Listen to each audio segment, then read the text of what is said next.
Una giornata molto importante, quella che si è svolta oggi a Venezia in piazza San Marco, dove si è tenuto il 14° raduno nazionale dell'Associazione Lagunari delle Truppe Anfibie, ALTA. L'apertura ufficiale si è tenuta ieri, sabato. Oggi, dopo l'alzabandiera e gli onori alle bandiere di guerra, i passaggi alla stecca da Venezia, città ospitante, a Palmanova, che sarà sede del raduno il prossimo anno.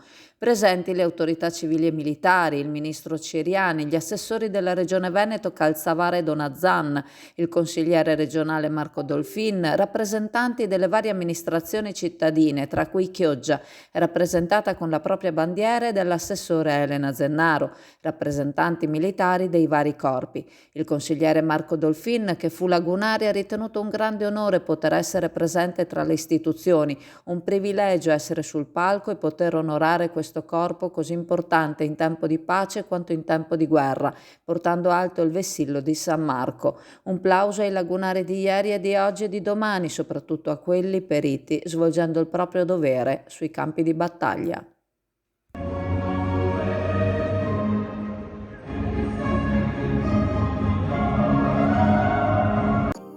Al Buffet potete gustare il delizioso panino burger con galletto da 150 grammi, accompagnato da fresca rucola, gustosa e saporita cipolla, crispy e formaggio con salsa peppers smoke. Il tutto a soli 13 euro fino al 3 ottobre. Buffet ti aspetta con prodotti di alta qualità e con altre fantastiche promozioni.